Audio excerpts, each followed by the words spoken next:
Olá pessoal, tudo bem com vocês? Eu sou a Luana e aqui no canal eu trago informações acerca de concursos e carreira no serviço público. O vídeo de hoje é sobre um conteúdo que vocês já me pediram há um bom tempo e eu já queria também trazer há um tempo aqui para vocês, que é sobre passei no concurso, fui nomeado. E agora, né?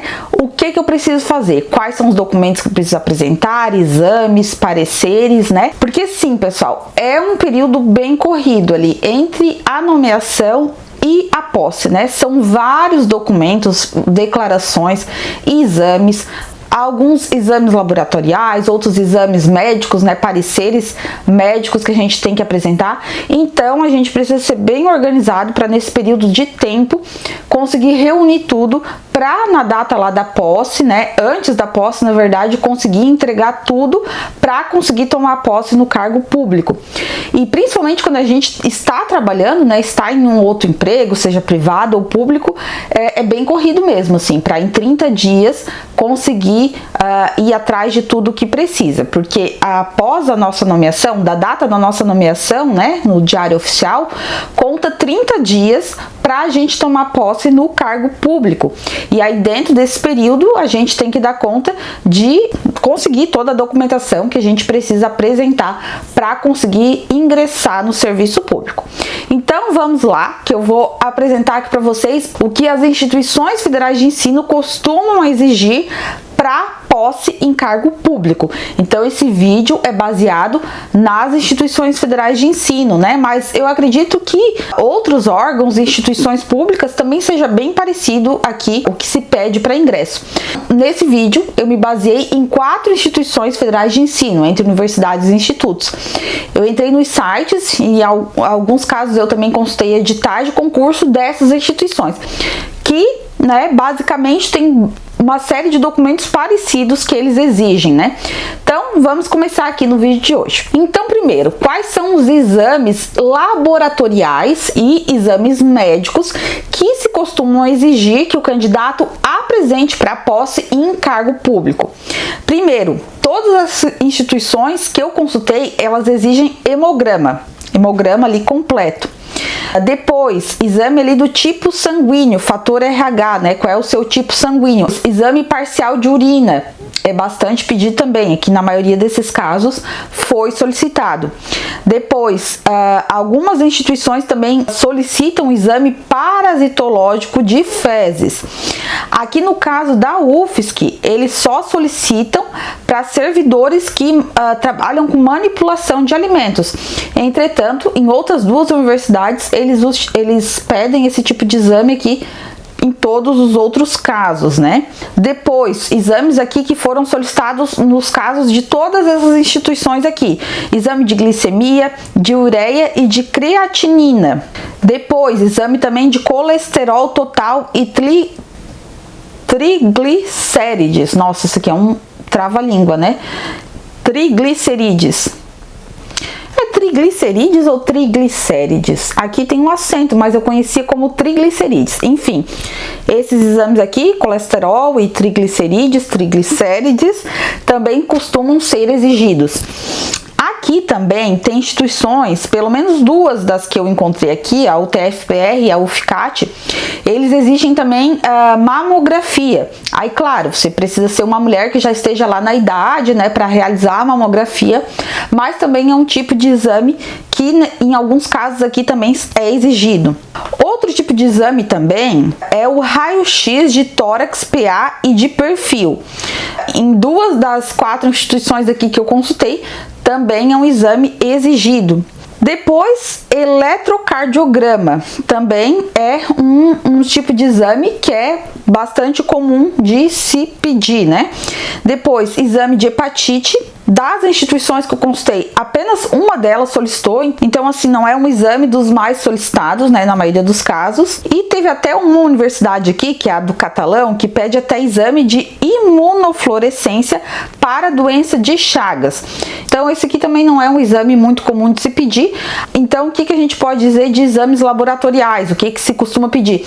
Hemograma, tipo sanguíneo, exame parcial de urina, parasitológico de fezes, glicemia, ureia, creatinina, colesterol total e triglicérides. O restante é pedido mais em algum ou outro caso. E aí, entre pareceres e exames médicos, o que se costuma pedir? É comum se pedir parecer de cardiologista. Das instituições aqui que eu consultei, pelo menos 2 delas solicitaram. Só que aí, né, depende da instituição, pode ser que se peça só para servidores a partir de uma certa idade. Por exemplo, a UFSC só pede parecer de cardiologista para servidores que tenham acima de 30 anos. Depois, parecer de psiquiatra. Parecer de psiquiatra é pedido aqui em praticamente todos os casos, né? Pelo menos 3 instituições aqui das que eu consultei solicitam parecer de psiquiatra, que daí você faz aquela consulta médica, o médico vai lá te fazer algumas perguntinhas básicas, né? Para entender se você está apto psicologicamente a assumir aquele cargo, mas é uma coisa, né? É bem simples também, assim. Depois, avaliação oftalmológica. Algumas instituições também costumam pedir, né, que você passe com um oftalmologista e apresente um parecer. Não é tão comum quanto o psiquiatra, mas também algumas instituições exigem. Depois, cartão de vacinação, bem poucas costumam pedir, e o cartão nacional de saúde também é algo que costuma ser bem pouco pedido.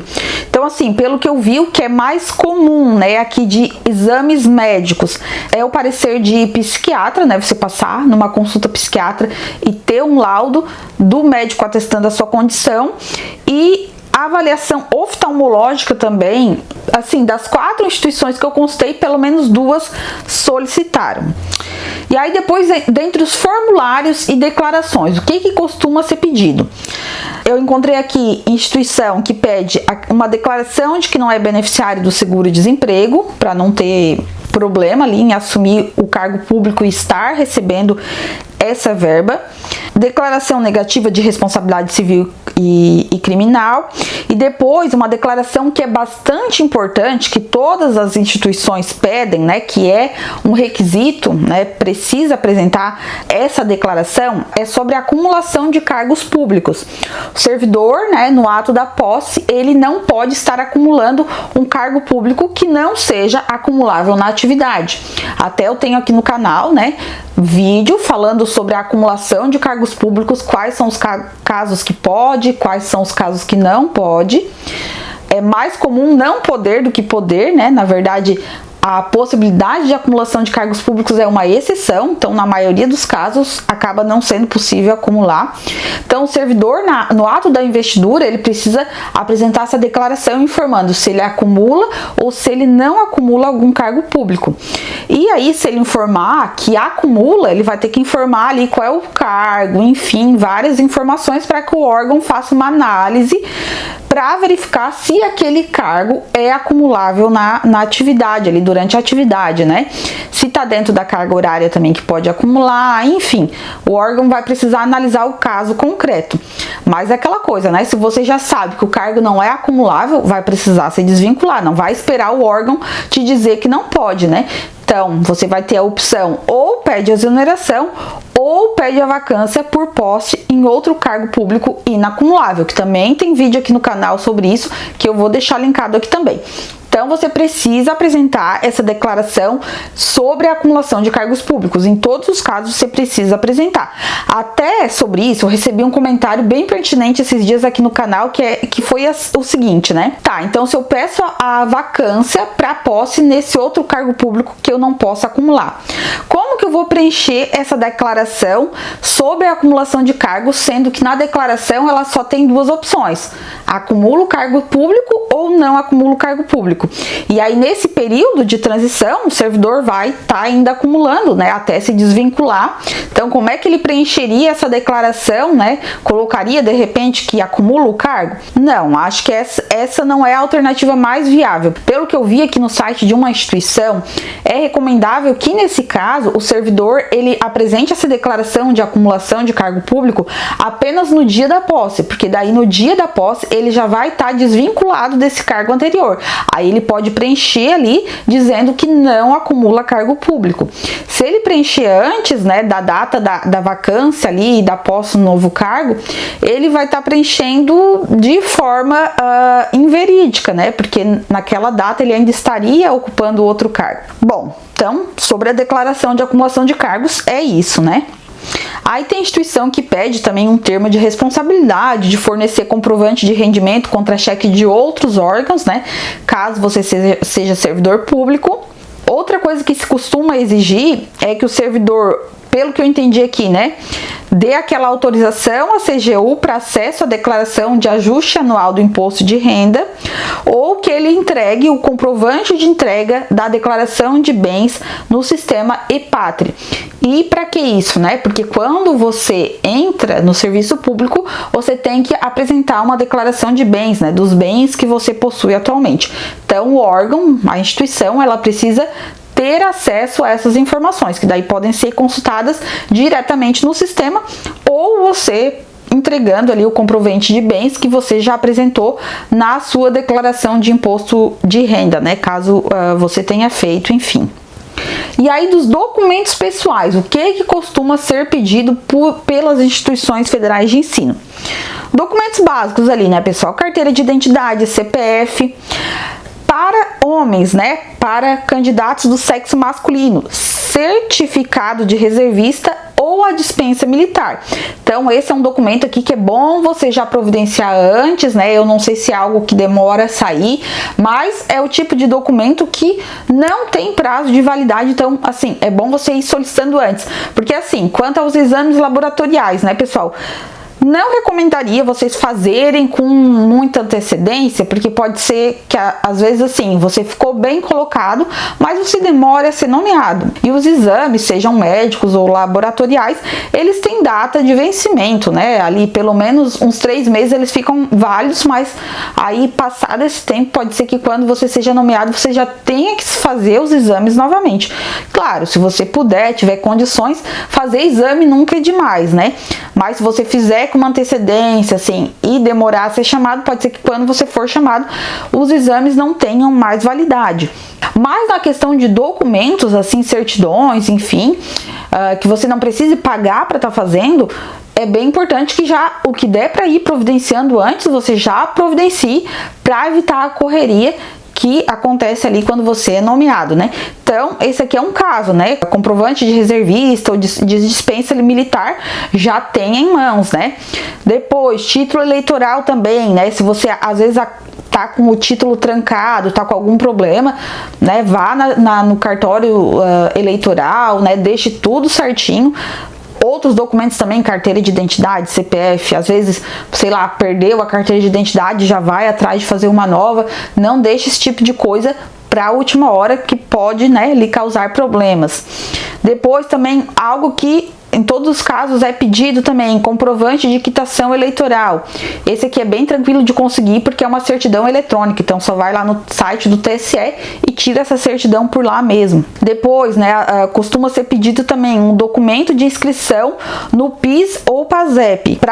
Para comprovante de inscrição no PIS, pode ser a cópia da carteira de trabalho, frente e verso, ou providenciar um documento que conste o número de inscrição junto aos bancos responsáveis. Então, isso aqui é outra coisa também que é importante você já verificar se, né, tá tudo certinho. Dá uma olhadinha lá na carteira de trabalho, consta ali o número do PIS, ok. Depois, outro documento, outra certidão que costuma ser pedido, certidão de nascimento ou certidão de casamento. E caso você seja solteiro, mas tenha uma união estável, é importante firmar uma declaração também. Então, isso aqui também é algo que pode ser providenciado com antecedência, né? Vai lá no cartório, faz uma declaração de união estável, tudo certinho, e já fica com ela ali em mãos. Depois, outras coisas aqui, né, tranquilo, assim, comprovante de endereço, carteira de trabalho, também é bem tranquilo, né? Você tendo a sua carteira ali, só bater as cópias. Comprovante de dados bancários também é algo que precisa apresentar. E aqui eu faço uma ressalva, uma observação bem importante, né? Que você precisa ter conta bancária em um dos bancos credenciados pelo Ministério da Economia. Quais são? Atualmente são os seguintes bancos: Bancob, Banrisul, Banco do Brasil, Bradesco, Caixa Econômica Federal, HSBC, Itaú, Santander e Sicredi. Só que não é aceito nem conta poupança, nem conta conjunta. Precisa ser uma conta corrente, né, de sua titularidade para você poder receber ali o seu salário. Então, assim, se você não tem conta ou não tem conta corrente em um desses bancos, é interessante já providenciar também. Só que faço uma ressalva também. Peguei essa informação em um dos sites aqui que fala também que se o candidato no ato da posse ele ainda não possuir essa conta salário, né, a instituição ela pode emitir uma declaração para abertura da conta salário, né, aos empossados ali que solicitarem, porque às vezes, né, a gente não consegue abrir a conta bancária, né, pode ser que nos seja negada a abertura de conta em um desses bancos específicos, né, às vezes não teve ali o seu cadastro aprovado para abertura de conta. Então, assim, não, pelo que eu vi aqui, não é motivo de desespero, você pode assumir e aí pedir ali para a sua instituição uma declaração para você conseguir abrir a conta naquele banco, né, em um desses bancos credenciados, aliás, para conseguir depois receber seu salário. Outra coisa que costuma ser exigida, né, e que você também já pode, né, providenciar com antecedência é uma foto 3x4, uma fotinho daquelas, né. Então já vai lá, providencia, renova sua foto 3x4, se não tem, deixa a fotinho lá bonitinha, só esperando o momento da entrega dos documentos. Então, pessoal, basicamente era isso, entre exames, pareceres, formulários, declarações. Acho que abordei aqui o que costuma ser solicitado em todos os casos. Como eu falei, algumas instituições não solicitam uns ou outros documentos, mas desses que eu falei, né, com certeza a sua instituição vai solicitar um ou outro, ou a maioria desses que eu falei. Para ter certeza, claro, aquela coisa, né, consultar o edital do seu concurso público, consultar o site da instituição para a qual você está estudando, mas basicamente é isso. E aí o que você conseguir solicitar com antecedência, ótimo, perfeito, você vai evitar uma baita de uma correria ali, naquele momento ali, entre a sua nomeação e posse. Eu mesma, né, lembro que quando eu fui nomeada, eu estava trabalhando numa empresa privada, né, e aí eu fiquei um nervosismo, assim, porque eu precisava ser liberada ali, né, a minha carteira de trabalho, eu precisava desassinar, né, minha carteira, e eu assim, enfim, podia cumprir aviso prévio de poucos dias ali, acho que cumpri, sei lá, umas 2 semanas de aviso prévio, mas eu ficava a todo momento lá infernizando o cara do RH para que eles liberassem minha carteira de trabalho logo. E claro, deu tudo certo no fim, assim, mas é aquela coisa, né, a gente precisa estar atento, porque tem prazo, você tem o prazo ali para posse, enfim, então não pode dormir no ponto e perder, né, a sua vaga, né, enfim, é um momento bem importante, a gente tem que estar ligado em tudo que precisa apresentar, pega, imprime, né, vai fazendo um checklist, vai riscando o que você já tem, o que você ainda precisa providenciar e não deixa passar nada. Tá bom, pessoal? Se ficarem com alguma dúvida do que eu falei aqui, sobre esses documentos que precisa apresentar, vão comentando aqui embaixo, que a gente vai conversando, eu vou auxiliando vocês com alguma dúvida. E aquele recadinho de sempre, se gostou desse vídeo, curte, já aproveita para se inscrever aqui no canal, ativar o sininho para receber as notificações de vídeos novos. E era isso, espero vocês no próximo vídeo. Um beijo e até mais. Tchau, tchau!